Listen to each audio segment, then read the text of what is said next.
नमस्कार दोस्तों, आप सभी का स्वागत है एग्रीकल्चर बाय रणवा सर पर। आज हमारा जो टॉपिक रहने वाला है वो उस टॉपिक का नाम है परागण यानी कि पोलिनेशन। तो आज हम दोस्तों बात करने वाले हैं पोलिनेशन यानी परागण के बारे में बात करेंगे कि परागण क्या होता है, यानी कि कौन कौन सी फसलों के अंदर कौन सा परागण होता है, परागण कितने प्रकार का होता है, परागण किसे कहते हैं, परागण है वो किसके द्वारा होता है, ये सभी बातें आज हम करने वाले हैं। तो दोस्तों आज का लेसन अपने क्या है, स्टार्ट करते हैं। आज का लेसन अपने शुरू करते हैं। तो दोस्तों यहाँ पर अगर मैं पोलिनेशन की बात करूँ तो यहाँ पर आपको क्या है, एक इमेज दिख रही होगी। इस इमेज में हम देख रहे हैं कि दो फ्लोर है। अब देखो यहाँ पर क्या है, ये एक नंबर लिखा हुआ है, यहाँ पर आप देख रहे हो यहाँ से क्या है, कोई मधुमक्खी है वो क्या है, पराग कणों को लेकर क्या है दूसरे पुष्प के तक क्या है पहुंचा रही है। यानी आप यहाँ पर देख रहे हो कि एक कोई क्या है, जो मधुमक्खी है वो क्या कर रही है, कुछ न कुछ यहाँ पर एक नंबर से दो नंबर से होते हुए यहाँ 3 नंबर पर पहुंच रही है, कुछ ना कुछ लेकर। अब देखो क्या लेकर जा रही है, वो जो लेकर जा रही है उसे अपने क्या कहेंगे, परागकण। यानी उसे क्या कहते हैं, परागकण। यानी वो लेकर क्या जा रही है, परागकणों को लेकर जा रही है। और यानी कि कहाँ पर पहुंचा रही है, किसी दूसरे पुष्प के क्या है, वर्तिकाग्र। ये क्या है, वर्तिकाग्र, इस वर्तिकाग्र पर पहुंचा रही है। ठीक है। तो यहाँ पर हम कह सकते हैं पराग कणों का, यानी कि जो परागकण है उनका क्या है, वर्तिकाग्र पर पहुंचना क्या कहलाता है, परागण कहलाता है। यानी पराग कणों का वर्तिकाग्र पर पहुंचना क्या कहलाता है, परागण कहलाता है। किसके द्वारा होता है, किसी के द्वारा हो सकता है, कोई ना कोई इसको यानी पर पहुंचाने का कार्य कर रहा है। यहाँ पर हमने उदाहरण के लिए देखा है कि यहाँ पर एक मधुमक्खी है, हो सकता है यहाँ पर मधुमक्खी की जगह कुछ और भी हो सकता है, अन्य यानी कि कोई और पक्षी हो सकता है, या मनुष्य के द्वारा भी हो सकता है, जैसे अपने खजूर के अंदर करते हैं, या फिर हवा के द्वारा भी हो सकता है। तो यानी कि सीधी सी बात यह है कि पराग कणों का क्या है, वर्तिकाग्र पर पहुंचना वो क्या कहलाता है, परागण कहलाता है। तो हम समझ गए होंगे आप कि अगर क्या है, पराग कणों का क्या है, वर्तिकाग्र पहुंचता है, किसके द्वारा पहुंचता है ये नहीं जरूरी है कि किसी के द्वारा पहुंचे, हवा के द्वारा पहुंचे, कीट के द्वारा पहुंचे, किसी के द्वारा पहुंचे। यानी कि पराग कणों का क्या है, वर्तिकाग्र पर पहुंचना क्या कहलाता है, परागण कहलाता है। तो अपने यहाँ पर इस चित्र के द्वारा समझ लिया। अपने डेफिनेशंस की बात करेंगे, डेफिनेशंस क्या होती है इसकी, तो इसी के बारे में अपने बात करेंगे। तो यहाँ पर आपको समझ में आ गया होगा। आगे अपने चले तो अब देखिए यहाँ पर बात आती है परागण की। अब देखिए यहाँ पर अगर दोस्तों आप देखोगे परागण, तो परागकणों का वर्तिकाग्र स्थानांतरण होना क्या कहलाता है, परागण कहलाता है। यहाँ पर अगर मैं बात करूँ परागण के प्रकार की, यानी कि कितने प्रकार का होता है परागण, होता है वो कितने प्रकार का होता है, परागण होता है वो क्या, 2 प्रकार का होता है। परागण होता है वो कितने प्रकार का होता है, 2 प्रकार का होता है। एक कौन सा होता है, स्वपरागण यानी कि सेल्फ पोलिनेशन, और एक होता है परपरागण यानी कि क्रॉस पोलिनेशन। तो परपरागण यानी कि परागण होता है वो 2 प्रकार का होता है, यानी कि पोलिनेशन 2 टाइप।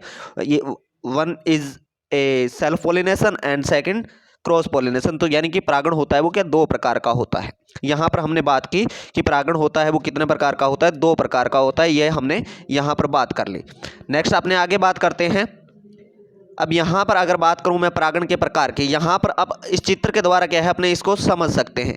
चित्र के द्वारा आप अगर आप समझना चाहोगे तो यहाँ पर देखोगे, अगर क्या है कोई पुष्प है, यानी कि ये कोई पुष्प है, इसी पुष्प का अगर क्या है परागकण है वो क्या है, इसी के द्वारा यहाँ पर पहुँच जाते हैं, तो इसे क्या कहते हैं अपने, यानी कि सेल्फ पोलिनेशन कहते हैं। अगर क्या है उसी पुष्प के परागकण और उसी पुष्प के क्या है वर्तिकाग्र पर पहुँच जाते हैं तो वो क्या होता है, सेल्फ पोलिनेशन होता है। अगर क्या है एक पुष्प से दूसरे पुष्प पर पहुँचता है, यानी कि एक पुष्प के परागकण दूसरे पुष्प के क्या है वर्तिकाग्र पहुंचते हैं, तो उसे क्या कहते हैं, अपने क्रॉस पोलिनेशन कहते हैं। तो ये हमें ध्यान देना है। अगर क्या है उसी पुष्प के उसी, यानी कि परागकण उसी पुष्प के उसी वर्तिकाग्र पर पहुंचते हैं तो वो क्या है, सेल्फ पोलिनेशन है। और अगर क्या है दूसरे पुष्प के वर्तिकाग्र पर पहुंचते हैं तो उसे क्या कहते हैं, क्रॉस पोलिनेशन कहा जाता है। अब देखिए यहाँ पर क्या है, अगर इसमें मैं बात करूँ तो यहाँ पर हमारे पास एक टर्म और आती है, उसकी अगर मैं बात करूँ, अब यहाँ पर आप सेल्फ पोलिनेशन और क्रॉस पोलिनेशन को आसानी से समझ सकते हो। ठीक है, ये सेल्फ पोलिनेशन है। यहाँ पर आप सेल्फ पोलिनेशन का मतलब है इसी के अंदर क्या है, दोनों यानी कि परागकण भी इसी के अंदर है और वर्तिकाग्र दोनों ही यानी कि इसी एक ही पुष्प के अंदर क्या उपस्थित है। ठीक है। अब देखो दूसरे की अगर मैं बात करूं, यहाँ पर अगर आप देखोगे तो ये एक पौधा है और यहाँ पर एक पौधा है, तो इस पुष्प के क्या है जो परागकण है वो यहाँ पर पहुंच रहे हैं। ठीक है, यहाँ पर यानी कि दूसरे पुष्प के क्या है वर्तिकाग्र पर पहुंच रहे हैं, तो इसका मतलब यहाँ पर क्या है, क्रॉस पोलिनेशन हो रहा है। अगर एक ही पुष्प के अंदर क्या है परागकणों का उसके वर्तिकाग्र पर उसी पुष्प के वर्तिकाग्र पर पहुंच रहे हैं तो वो क्या सेल्फ पोलिनेशन है, और अगर दूसरे पर पहुंच रहे हैं तो वो क्या है, क्रॉस पोलिनेशन है। तो आपको उम्मीद करता हूं कि अच्छी तरीके से समझ में आ गया होगा। अपने आगे बात को बढ़ाते हैं। ठीक है।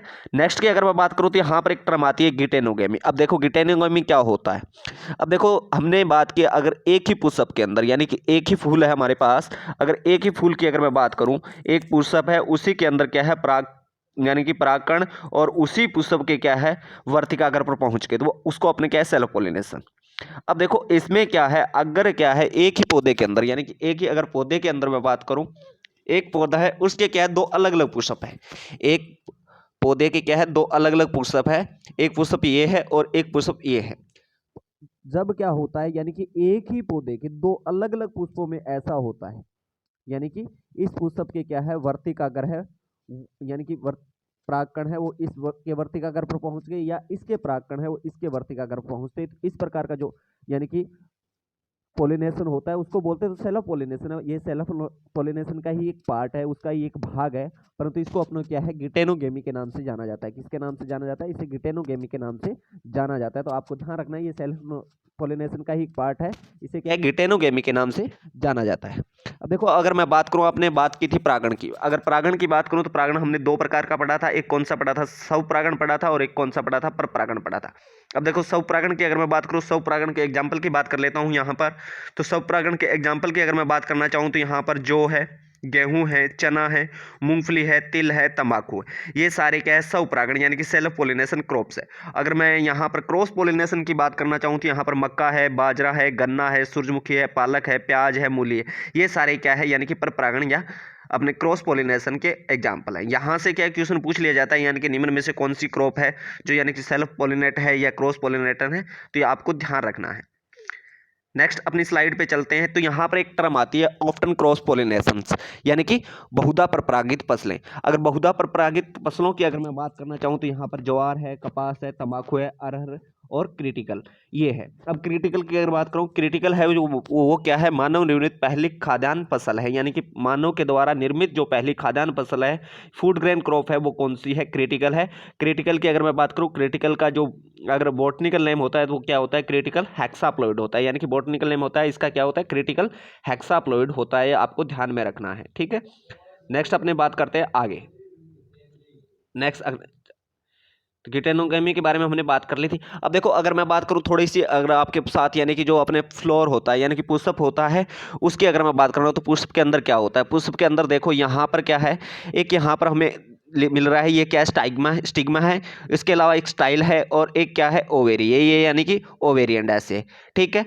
इन तीनों को स्टाइल्स, स्टिग्मा और ओवेरी, इन तीनों को मिलाकर क्या कहा जाता है? पिस्टल कहा जाता है। जबकि यहाँ पर बात करें ये जो एंथर है और फिलामेंट है, और इन दोनों को मिलाकर एंथर और फिलामेंट को मिलाकर क्या स्टेमन के नाम से जाना जाता है। ये पेटल्स होते हैं, ये सेपल्स होते हैं, इनके बारे में तो आप जानते हो, ये पेटल्स, इन्हें पेटल्स कहा जाता है और इन्हें सेपल्स के नाम से जाना जाता है। यहाँ पर आप देखोगे अभी अगर मैं बात करना चाहूँ तो ये क्या है हमारा जो यानी कि ये यहाँ पर क्या है यानी कि परागकण है, यहाँ से परागकण ये जो वर्तिकाग्र है हमारा, ये क्या है, इसे अपने स्टिग्मा या वर्तिकाग्र बोलते हैं। तो इस वर्तिकाग्र पर क्या है पहुंचते हैं, तो इसे क्या बोलते हैं? अपने पोलिनेशन कहते हैं, ठीक है। ये अंडाशय होता है, ठीक है। यहाँ पर ये क्या है? ओवेरी है, ठीक है। और यहाँ पर इसी के बाद क्या है, जब यानी कि पुष्प है वो परिपक्व हो जाता है, तो यानी कि जो हमने देखा होगा कि अंडाशय से क्या है, जो यानी परिपक्व अंडाशय है उसे क्या कहा जाता है? फल कहा जाता है। और परिपक्व बीजांड होता है उसे क्या कहा जाता है? बीज कहा जाता है। तो यहाँ पर अगर मैं बात करूँ ये ओवेरी होता है, ठीक है।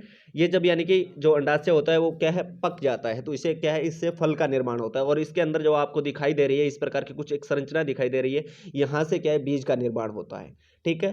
फल क्या होता है? फल के बारे में अपने नेक्स्ट जो क्लास होगी उसके अंदर बात करेंगे, फल क्या होता है, विफल का निर्माण कैसे होता है, फल भित्ति है वो कैसे बनती है, यानी कि ये जो अंडाशय की भित्ति होती है, बाहरी भित्ति होती है, इससे क्या है फल भित्ति का निर्माण होता है, जिसे अपने क्या पेरिकार्प के नाम से जाना जाता है। तो उसके बारे में अपने क्या नेक्स्ट वीडियो के अंदर बात करेंगे।